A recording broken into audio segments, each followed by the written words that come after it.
Like the smile in the face means everything went well. As you taking your feet a bit further forwards, and in particular for you guys are very tall, the boys, actually I'm the girls as well, I'm the smallest in here. Take your pelvis a bit more forwards, okay? Have your knees in alignment with your shoulders. We don't want to collapse the bone alignment. The shoulders and the knees are in alignment. Now, just massage your pelvis a little bit. Let literally the roller massage the back body around the sacrum, around the sacroiliac joint. We got a little muscle that sometimes they get a little bit tight. Have your palms completely connected down. Find a spot that feels very juicy and massage it there. Relax your pelvis as you're doing so. Again, visualizing your knees moving forwards and your feet sliding backward. Find the middle spot. Feel balance between the left and the right leg. And as you are lengthening your trunk, try to keep your knees in alignment. Lengthen your trunk with the breath. Lengthen the under armpit skin and get longer as you're coming all the way down. Have a moment of relaxation. Okay, you're keeping your pelvis heavy.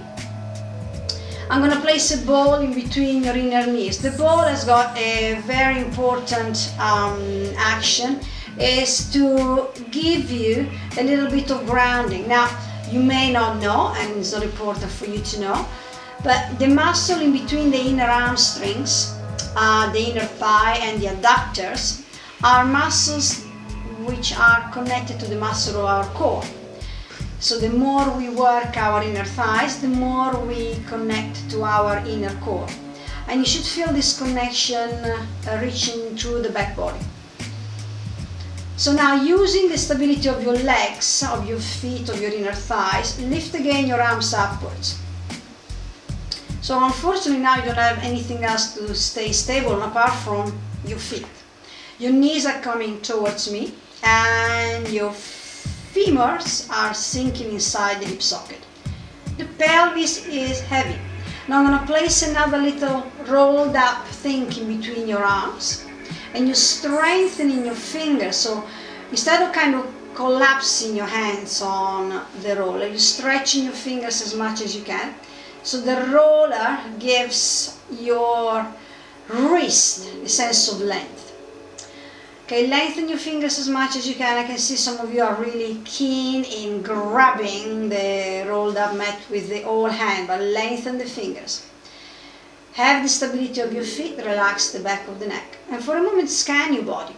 From the feet, the knees, the hips, the back ribs, the sternum, the shoulders. And start moving after you have kind of gathered the energy left and right side, and notice the movement of the breath without moving the back. Start moving your arms backwards only with the breath. I know you can feel like you want to cheat by completely grabbing with your fingers the rolled up mat, but ideally the fingers should be long. And again, from your feet and your pelvis, stabilize your entire torso. Use your breath into the back. And you can even close your eyes. Funny how the boys sometimes are getting that sense of self-connection.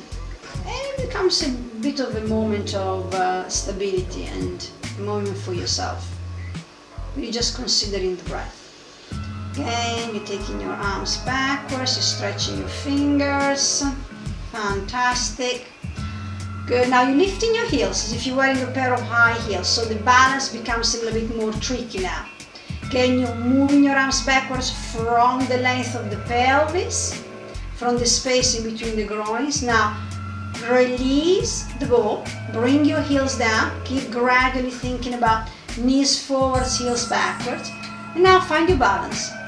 Use your back body, lengthen the back. I'm not saying to imprint the back or to imprint the lower back. Keep the pelvis stable. Keep the gap between the front hips and the bottom tip of the shoulders long. And as you're taking your arms backwards and forwards, use your breath to keep your trunk completely connected.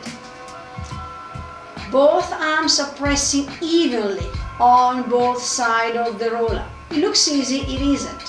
When you're lifting the leg, it's like letting the femur sink inside the socket first, and then using like a little string at the bottom of the knee to lift the leg up. And again, if you are concentrating on your supporting leg and you're keeping that gap in your hip, you're grounding the stability of your supporting foot on the floor around the pelvis, that balance will arrive. Okay? I know I'm tricking you, I'm giving you things you're not used to, so tough. Just play with it and enjoy as much as you can. Enjoy even the fact that you're falling or you're gonna fall out sooner or later. Okay? It may not be you today, but hey, never laugh, because life is all about being happy and not being too harsh on yourself. Okay? You don't want to be too harsh. Now I'm going to give you another little help or trick. It depends. I'm giving you a little ball at the bottom of the knee, because I'm going to possibly help you. Anatomically speaking, I'm letting the back chain of your legs, the back leg muscles, to increase their stability. So giving you a feedback, like a small ball to squeeze at the back of the knee, will engage a little bit more those lazy hamstrings muscles. They are lazy because you're sitting a lot during the day. You're already probably using your car. You don't do enough exercise on your legs. Right? So you're squeezing and you're keeping. That's perfect. Once I'm giving you the ball, you're keeping the ball behind your legs and you're keeping the back leg active. Imagine you want to slide those knees backwards. You want to stretch your knees forwards from your hips. But when you're stretching your knees forward, don't arch your back. It's the first instinct. Jutting the ribs out, disconnecting the back ribs, and collapsing the sternum. So that's the opposite idea. Now everybody should have the little ball at the back. Fantastic. So with the little ball at the back, I'm going to ask you to do more or less the same thing, with a little variety, which is more. Okay.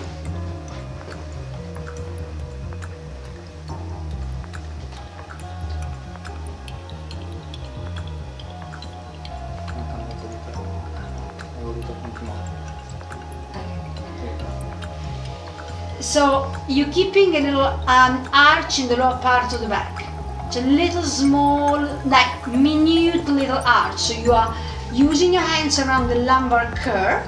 You're keeping your pelvis and your sacrum stable, but it's not a big arch, okay? You are lengthening the back ribs. So now you're gonna take your hands on the top of your sternum and you start basically using your hands on the top of the sternum without being, afraid of waking up the muscles on the top of the chest. Some of you have got a very, fearful heart. You don't have to be fearful, you have to be very proud and courageous of where you are in this life and be happy of having this amazing life in front of you. Now you're taking your arms right behind your head and you forget, about abdominal curve. You don't compress into your neck. You're not kind of losing your feet. You're thinking about your feet, your heels and your ankle. And as you're closing gently your elbows, you're keeping your shoulder blades down and back. You are leading from your chest. You have a little hook at the top of your sternum. So when you're coming up with the hook at the top of the sternum, not losing the neck. I would lose my voice if I would, do it that way. And once you find a little bit of lift, so the shoulder blades are gonna come off the roller. The shoulder blades are coming out of the roller, and the stability of the feet, the knees forward, the pelvic stability is giving you that connection. So again, imagine that you keep squeezing that ball in between your inner thighs, but the ball is not there. But you got the back chain of the legs giving you support. The idea of giving you that ball is because you will now find and understand how to lift the leg by sinking the femur in the socket and then lift the leg. If you are kicking the leg away, you're gonna lose the ball. Simple as that. Okay? And now from there, you're using that, and here we are. Perfect. That was easy to come up. I like that everybody loved the fact you could come up so easily now. Good. Now, we are going to come on to our, we're gonna take the knees on the roller. Good, because the knees are getting a little bit more protected. And we're gonna do something that you probably have done before many times. It's a favorite of many disciplines from martial art, to gymnastic, to dance. So you may have already experienced the position. Try not to you're thinking about a cat and a dog, and the idea of the cat and the dog stays in the pelvis. So you can have a dog that sticks the bum very out, or a cat that rolls the pelvis very much down. We're gonna find the middle of that, so the pelvis doesn't collapse, okay? And you keeping the pelvis in alignment with the back ribs, and you start stretching opposite leg and opposite arm. Falling, it's good. Having a laugh is even better. Killing one of the participants makes life even a little bit more spicy. No, I'm joking, of course. Ideally, we learn from our little mistakes in life, so it's good to make the little mistakes on the mat and laugh about that. We say that to reach a perfect place of balance, in yoga we say to reach a perfect place of balance, you have to think positive. I think that's a little bit too fast and too furious. Sometimes you have to face the little ghosts in life, and they are giving you that challenge. Accept them, work with them, and start introducing more positive rather than negative in your life, slowly. And then the balance kicks in by itself, okay? Now I'm gonna take slowly and gently the roller forward. Okay, brilliant. We're gonna take the arms by the side, just keep the roller there for a moment. We're gonna do into a cat and dog stretch, but we're gonna now focus more on the dog alignment. So we press the palms down, we stretch the fingers, we have a line between the palms, completely stretched, the wrist completely down, long fingers, thumb and index pressing to engage the top part of your forearm, triceps, bottom part of the arm stretching away, upper muscle of the arms rolling away from the neck and down to the under armpit skin. And if you're sliding forward, it's because everything I'm telling you is not actually happening on your arms, okay? So lengthen your palms down. Finish if you're dragging your palms forwards as your pelvis starts going backwards and upwards. I want to see your pelvis going backwards and upwards as much as possible. I know you're fighting a little bit with your hands. Slowly come down. That's it. Now we may have to challenge this. This may not work because we may not have enough space. So let's change the position, okay? We're just gonna move the roller on one side. Let's see if we can all do it together. So you're gonna line your stomach, okay? You're gonna line your stomach, start stretching your arms forward. As I said, we may have to move the roller away because the star movement doesn't give enough space for all of us. But I want you to lengthen your legs away, stretching your legs as much as possible and feel as if they roll slightly inwards. The idea of lengthening the thighs and rolling the thighs inwards is to create more length around the sacrum, okay? Good. Now we're gonna move it, let's say we're gonna move the roller away. We're gonna move the roller away because of lack of space.